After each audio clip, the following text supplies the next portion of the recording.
Let's talk about how I got myself $47,000 worth of credit card debt while I get ready. I started sharing all about my debt about 2 months ago on here, and since then, the number one question that I've gotten is, how the heck did you get in this much debt? And I want to be clear that prior to about 2.5 years ago, my husband and I both had zero debt other than our cars, and we had just over an 800 credit score. However, in June of 2022, I had my daughter, and we had a C-section, so there were all kinds of medical expenses just for that. I was really lucky that my job at the time paid me for maternity leave, so there weren't a ton of expenses there. However, I wasn't there much longer. Long story short, we had been toying with the idea of me staying home with my kids and my husband just working full time, and so we decided to kind of start putting everything in place to make that happen. I went ahead and I put my notice in at my full-time job. I reached out to the part-time job that I had worked at before to go ahead and get that ball rolling. And that is when life happened. Our whole family caught RSV, which we didn't think would be that big of a deal. I had a 3-month-old at the time, but we were just really paying attention to her breathing and it was no big deal, except for when I noticed that her soft spot was swollen.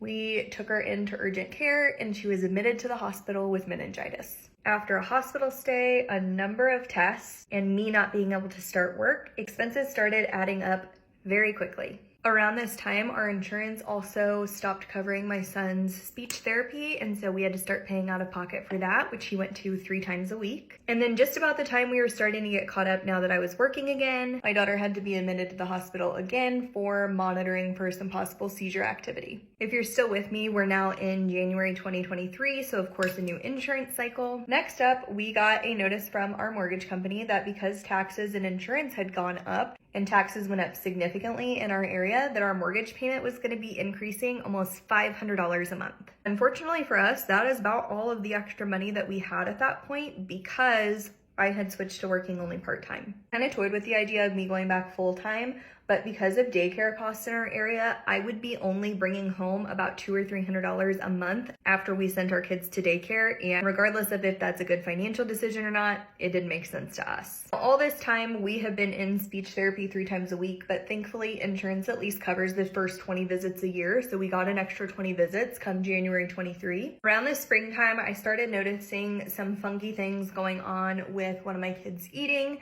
And unfortunately, it wasn't getting any better. So in June, we started doing feeding therapy. And we started it out at about once a week. And after we didn't see any progress at all, we bumped it up to 3 times a week. And then around that time, that kid started puking everywhere uncontrollably 8 to 10 times a day. We didn't know if it was an allergy, if it was some kind of intolerance, if there was something going on GI related, if there was something going on neuro related. So we started having just about every test under the sun done to try and figure out what was going on. Now, what most people think is that you have good insurance, and so none of this really matters because you have insurance. That's what insurance is for. But unfortunately, that is not the reality of the situation. One test we had to have done 4 times, and the copay alone, which is what we're responsible for, is $500. And keep in mind, that is one test.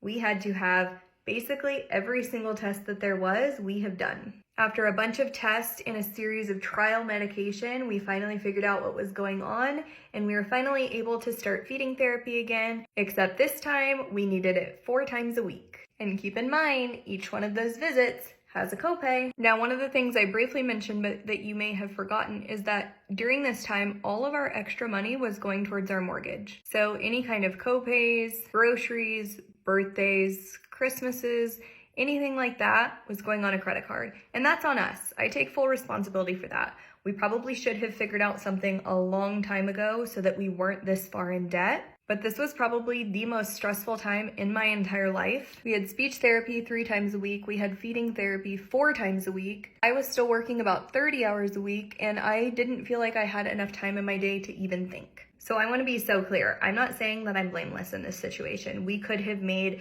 better financial decisions, of course. But my main priority was making sure that my kids were happy and healthy. And unfortunately, in this period, it was kind of touch and go.